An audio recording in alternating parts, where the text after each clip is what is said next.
Hello बच्चों, आज के संडे स्कूल में आप सबका स्वागत है। Praise the Lord.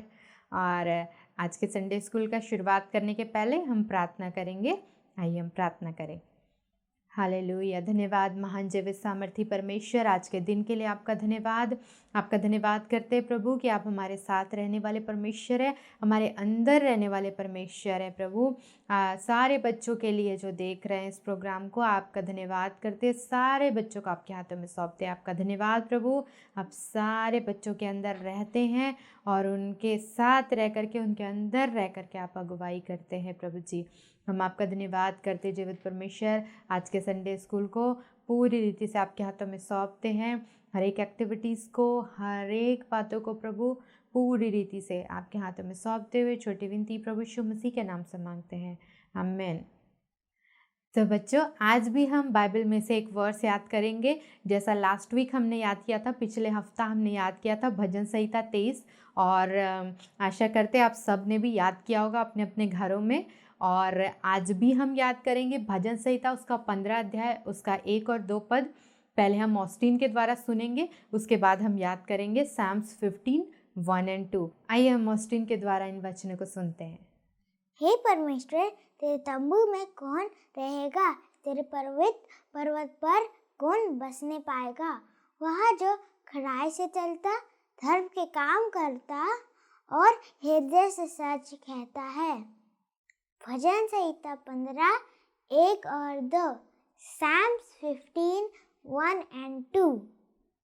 तो आइए बच्चों, हम इन वचनों को याद करेंगे। ये पद जो हमने अभी ऑस्टीन के द्वारा सुना है, भजन संहिता 15 अध्याय, उसका पहला और दूसरा पद हम याद करेंगे। तो उसमें क्या लिखा है बच्चों?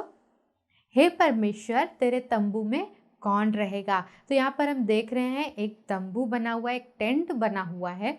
तो ये टेंट से हम क्या याद कर सकते हैं? हे परमेश्वर, तेरे तंबू में कौन रहेगा? उसके आगे क्या है? तेरे पवित्र पर्वत पर कौन बसने पाएगा? तो बच्चों, यहाँ पे हम एक पहाड़ देख रहे हैं, एक पर्वत देख रहे हैं। पहाड़ को क्या बोलते हैं?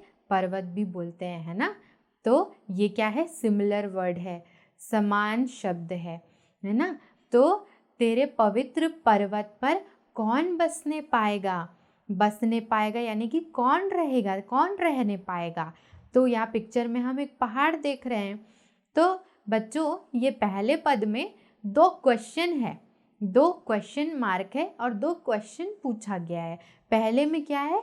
हे परमेश्वर, तेरे तंबू में कौन रहेगा? और दूसरा क्वेश्चन क्या है? तेरे पवित्र पर्वत पर कौन बसने पाएगा? तो ये पिक्चर देख करके हम समझ सकते हैं बच्चों कि पहले क्या है? तेरे तंबू में कौन रहेगा? हे परमेश्वर, तेरे तंबू में कौन रहेगा? दूसरा क्या है? तेरे पवित्र पर्वत पर कौन बसने पाएगा? तो ये 2 क्वेश्चन मार्क है यहाँ पर, ये क्वेश्चन है, क्वेश्चन मार्क है यहाँ पर, यानी कि ये क्वेश्चन है। अब नीचे जो लिखा है वो उसका आंसर है। तो आंसर में क्या लिखा है? वह जो खराई से चलता है, खराई से चलता है। तो यहाँ पर हम देख रहे हैं एक व्यक्ति जो है वो रास्ते में चल रहा है, और यहाँ पे एक रास्ता है और वो व्यक्ति जो है वो रास्ते में चल रहा है। तो वह जो खराई से चलता है। और दूसरा क्या है? वो धर्म के काम करता है, और जो धर्म के काम करता है। तो यहाँ पे हम देख रहे हैं व्यक्ति जो है वो बांट रहा है लोगों को, कुछ चीज़ें दे रहा है, हेल्प कर रहा है उनका। तो धर्म के काम करता है। और क्या है? हृदय से सच बोलता है। तो यहाँ पे क्या पिक्चर में हम क्या क्या देखें बच्चों? हम इससे सीख सकते हैं। पहला, वह जो खराई से चलता है। तो यहाँ पर रास्ता देख रहे, एक व्यक्ति जो है उस रास्ते पे चल रहा है। तो इससे हम क्या सीखते हैं? वह जो खराई से चलता है और धर्म के काम करता है। तो यहाँ पर वो व्यक्ति जो है वो काम कर रहा है और कुछ अच्छा काम कर रहा है, लोगों की हेल्प कर रहा है, लोगों की मदद कर रहा है। तो और धर्म के काम करता है और हृदय से सच बोलता है। तो यह इस पिक्चर में हम देख रहे हैं कि एक हार्ट का पिक्चर आप देख रहे हैं, एक हार्ट बना हुआ है। तो इस पिक्चर से हम ये सीखते हैं बच्चों कि हृदय से सच बोलता है। तो बच्चों आज के लिए इतना ही। हम आगे का जो वर्ड्स है, आगे का जो पद है, हम उसको नेक्स्ट वीक में याद करेंगे। आप सब अपने अपने घरों में आप अपने मम्मी पापा से भी पूछ सकते हैं, उनका भी हेल्प ले सकते हैं। और आप अपने अपने घरों में याद करिएगा भजन संहिता 15 अध्याय उसका पहला और दूसरा पद, साम्स 15 वर्स 1 और 2 आप सब अपने घर में याद करिएगा। बच्चों हम एक गाना सुनेंगे ऑस्टिन के द्वारा और सीखेंगे भी। और ऑस्टिन जो है वो गाने वाला है, this is the day that the Lord has made. इसका क्या मतलब है बच्चों कि आज का दिन हमारे परमेश्वर ने बनाया है। वचन में भी लिखा है, बाइबल में लिखा है कि हर एक दिन जो है वो परमेश्वर ने बनाया, हमको उसमें आनंदित होना है। तो जो भी दिन हमारे जीवन में आता है, जैसे आज का दिन है, आज हम सुबह उठे, हम स्वस्थ हैं, हम अच्छे हैं, तो इस बात के लिए हमको परमेश्वर का धन्यवाद करना है। ये दिन जो है वो परमेश्वर ने बनाया, हमारे लिए बनाया है, हमको उसमें आनंदित होना है। तो ऑस्टिन के साथ हम इस गीत को सुनेंगे और सीखेंगे भी। आप भी कोशिश करिए बच्चों कि आप इस गीत को सीख सकें। जिनको आता है तो बहुत अच्छी बात है, और जिनको नहीं आता है वो भी सीखने की कोशिश करेंगे। आइए हम ऑस्टिन के द्वारा सुनेंगे।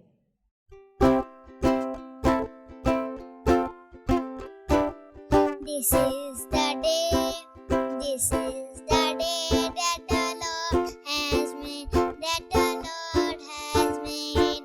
We will rejoice and be glad in it, and be glad in it. This is the day that the Lord has made. We will rejoice and be glad in it. This is the day, this is the day that the Lord has made. Jesus is the way, Jesus is the way that the Lord has made, that the Lord has made. We will rejoice and be glad in it, and be glad in it. This is the day that the Lord has made. We will rejoice and be glad in it. This is the day, this is the day that the Lord has made. इस समय में हम प्रभु के प्यारे से दास Austin के द्वारा एक घटना, बाइबल की एक घटना हम सुनेंगे, हम सुनने जा रहे हैं। और आज फिर से एक बाइबल की नई घटना को लेकर के ऑस्टिन हमारे बीच में आएंगे, वो बताएंगे बाइबल से। तो आइए हम सुनेंगे ऑस्टिन के द्वारा। आप सभी को प्रेज़ लॉर्ड। आज मैं आपको योना के बारे में बताने जा रहा हूँ। एक बार योना नाम का एक व्यक्ति था, तो परमेश्वर उसको कहते हैं निनवे जाकर प्रचार कर, लेकिन योना निनवे के बदले तरसीश चला जाता। तब वो जहाज में जा रहा था, तो वो जहाज के नीचे जाकर सो जाता और तूफान आ जाता। तो सब लोग अपना सामान समुद्र में फेंकने लगते हैं और योना को कहते हैं कि योना उठ और तेरे परमेश्वर को पुकार। तो योना कहता है ये तूफान मेरे कारण आया है, मुझे समुद्र में जाकर फेंक दो और ये तूफान शांत हो जाएगा। तो वो उसको नहीं फेंकते हैं। जब तूफान तेज हो जाता है तो उन लोग चिट्ठी निकालते हैं और चिट्ठी योना के नाम से आता है, तो उसको समुद्र में फेंक देते हैं। तो जैसे उसको समुद्र में फेंकते हैं, तूफान शांत हो जाता है। तो जैसे योना को समुद्र में फेंक देते हैं, तो बड़ी सी मछली आकर उसको निकाल देती है। फिर योना 3 दिन और 3 रात मछली के पेट में रहता है। फिर तीसरे दिन में वो बड़ी सी मछली निनवे के पास जाकर उसको उगल देती है। तो फिर योना निनवे पर प्रचार करता है। तो इस घटना से हम ये सीखते हैं, जब हम परमेश्वर का बात नहीं सुनते हैं तो हमारे जीवन में परेशानी आने लगती है। तो जब हम अपना गलती मान लेते हैं तो हमारी पूरी परेशानी हमसे दूर हो जाती है। आप सभी को प्रेज़ लॉर्ड। ला ला ला ला ला ला ला, ला ला ला ला ला ला ला, ला ला ला ला ला ला ला, ला ला ला ला ला ला। हुँ? हुँ? हुँ? हुँ? वाओ! वाओ! आप लोग कितने सुंदर हैं। मैं ना आज आप लोग से मिलने आई हूँ। अरे पता है आपको, मैं ना बाइबल का एक पद याद की हूँ, मालूम है? बाइबल का एक वचन याद की हूँ, पता है? सुनाओ सुनाओ सुनाओ आपको, बाइबल वर्स याद की हूँ। हाँ, मैं ना आपको सुनाती हूँ। अ, अ, क्या था वो, यूहन्ना 3:16। हाँ, वहां पर क्या लिखा है, क्योंकि अरे आगे क्या था, अरे आगे क्या था फिर भूल गई, अरे क्या था फिर भूल गई। हाँ हाँ हाँ, याद आया। क्योंकि परमेश्वर ने जगत से ऐसा प्रेम रखा कि कि कि अरे आगे क्या था, कि हाँ, उसने अपना एकलौता पुत्र दे दिया ताकि जो कोई उस पर विश्वास करे वह नाश न हो परंतु परंतु परंतु फिर क्या था आगे, हाँ, परंतु अनंत जीवन पाए।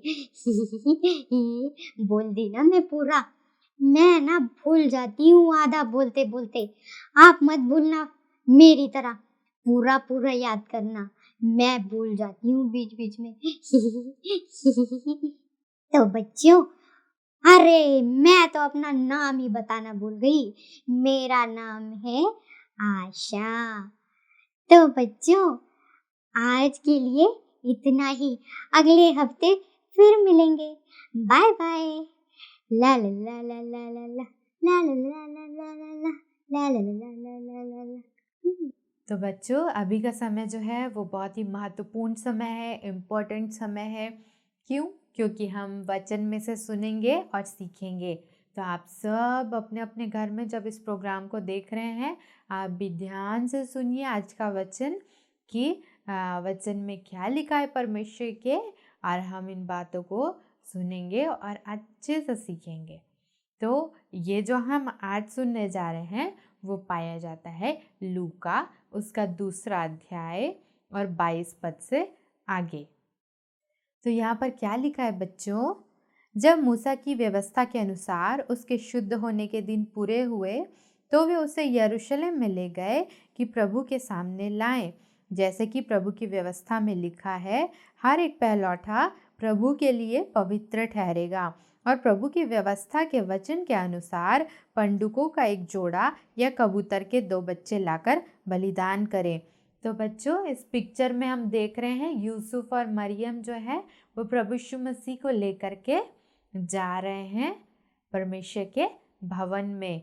उसके बाद आगे क्या लिखा है, यरूशलेम में शमौन नामक एक मनुष्य था और वह मनुष्य धर्मी और भक्त था और इज़राइल के शांति की बाट जोह रहा था और पवित्र आत्मा उस पर था।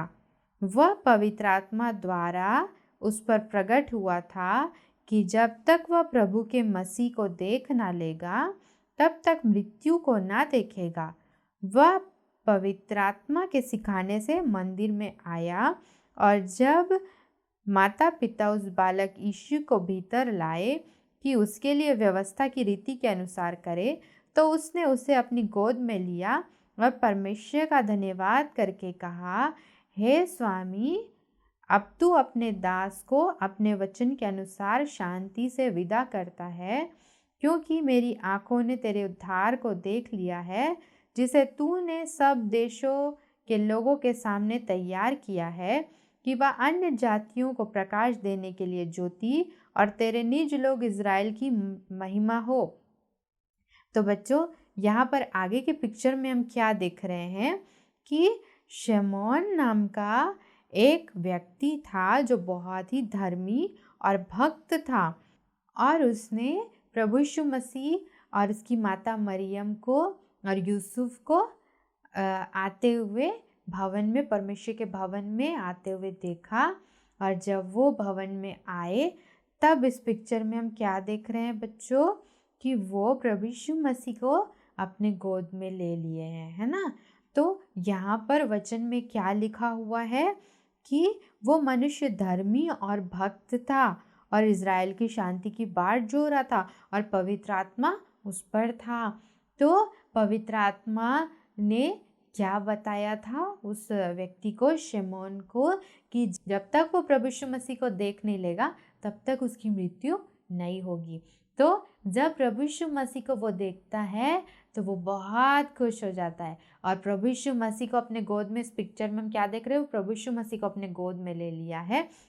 शिमोन ने प्रभु यीशु मसीह को अपनी गोद में ले लिया है, और अपनी गोद में लेकर के क्या क्या बोल रहे हैं प्रभु यीशु मसीह के बारे में, हे स्वामी, अब तू अपने दास को अपने वचन के अनुसार शांति से विदा करता है, क्योंकि मेरी आंखों ने तेरे उद्धार को देख लिया है। तो प्रभु यीशु मसीह क्या थे, उद्धार करता थे। तो वो प्रभु यीशु मसीह के बारे में बोल रहे, पवित्र आत्मा से भर के, है ना। पवित्र आत्मा जैसे जैसे उनको अगुवाई कर रहा है वैसे वैसे वो बोल रहे हैं यहाँ पर कि मेरी आंखों ने तेरे उद्धार को देख लिया है। और बहुत सारी बातें प्रभु यीशु मसीह के बारे में बता रहे थे। और जब वो ऐसा बोलने लगते हैं तो आगे क्या लिखा है बच्चों, उसका पिता और उसकी माता इन बातों से जो उसके विषय में कही जाती थी आश्चर्य करते थे। तब शिमोन ने उनको आशीष देकर उसकी माता मरियम से कहा, देख, यह तो इज़राइल में बहुतों के गिरने और उठने के लिए और एक ऐसा चिन्ह होने के लिए ठहराया गया है जिसके विरोध में बातें की जाएंगी, वरन तेरा प्राण भी तलवार से वार पार छिद जाएगा। इससे बहुत हृदयों के विचार प्रकट होंगे। तो बच्चों, यहाँ पर हम पिक्चर में देख रहे हैं, जब ऐसा शिमोन जो है वो बोल रहा था तब क्या होता है, वहाँ पर शिमोन जब बोलता है तो मरियम और यूसुफ को, यीशु मसीह के मम्मी पापा को आश्चर्य होता है कि ये क्या बोल रहे हैं, बोल के उनको आश्चर्य होता है। लेकिन फिर वो क्या बोलते हैं, प्रभु यीशु मसीह के बारे में फिर बताते हैं कि कैसे प्रभु यीशु मसीह को जो है वो छुटकारे के लिए भेजा गया है, ठहराया गया है एक चिन्ह होने के लिए। तो बहुत सारी बातों को बताते हैं प्रभु यीशु मसीह के मम्मी पापा को, और वो लोग उसकी बातों को ध्यान से सुनते रहते हैं। उसके बाद क्या होता है बच्चों, उसके बाद लिखा है, आशेर के गोत्र में से हन्ना नामक फनुएल की बेटी एक भविष्यवक्तिन थी। वो बहुत बूढ़ी थी और विवाह होने के बाद 7 वर्ष अपने पति के साथ रह पाई थी। वह 84 वर्ष से विधवा थी और मंदिर को नहीं छोड़ती थी, पर उपवास और प्रार्थना कर करके रात दिन उपासना किया करती थी।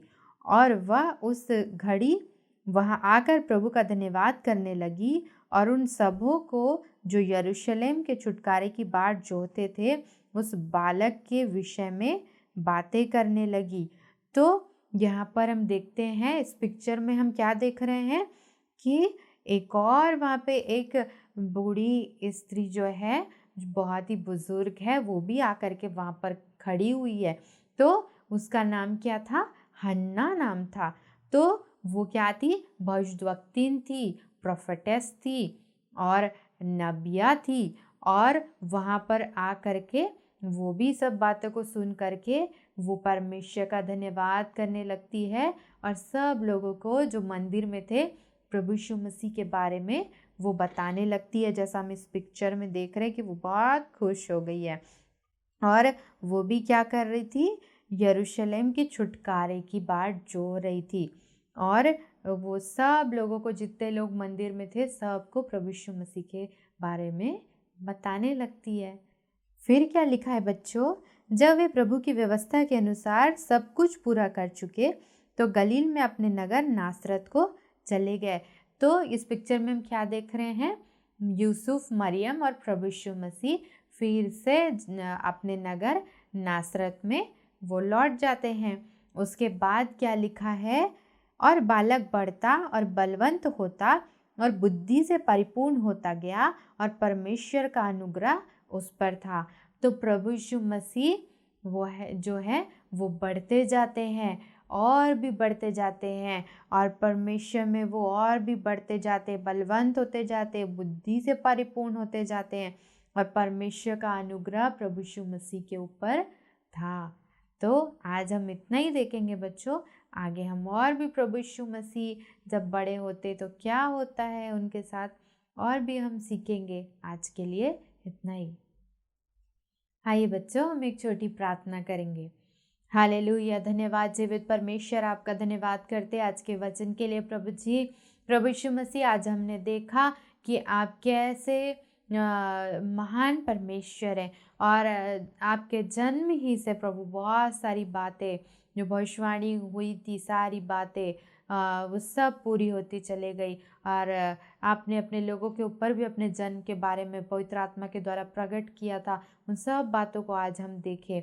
जीवित परमेश्वर, जितने बच्चे इस समय में देख रहे हैं इस प्रोग्राम को, सब बच्चों के लिए प्रार्थना करते जीवित परमेश्वर। आपके वचन में आज हमने सीखा कि वो बालक बढ़ता गया, बुद्धि से परिपूर्ण होता गया। प्रभु यीशु मसीह, आपसे विनती और प्रार्थना करते हैं, पवित्र आत्मा परमेश्वर, जितने बच्चे देख रहे हैं, आप सबकी सहायता करिए इन दिनों में पवित्र आत्मा परमेश्वर, कि सब के अंदर प्रभु यीशु मसीह आप बढ़ते जाइए। जैसे आप जब इस संसार में थे, आप बढ़ते गए, बुद्धि से परिपूर्ण होते चले गए, आत्मिक रूप से भी, न केवल शारीरिक रूप से, लेकिन आप आत्मिक रूप से भी आप बढ़ते गए। वैसे ये सारे बच्चे आत्मिक रूप से भी बढ़ते जाएं प्रभु जी, न केवल शारीरिक लेकिन आत्मिक रूप से आप में बढ़ते जाएं। आपकी उपस्थिति इन सब बच्चों के अंदर बढ़ती जाए, और भी ये सारे बच्चे आपकी महिमा कर सके, आपकी उपस्थिति में बढ़ते जाएं जीवित परमेश्वर। हर बातों में आपका धन्यवाद करते, छोटी विनती को प्रभु यीशु मसीह के नाम से मांगते हैं, आमीन।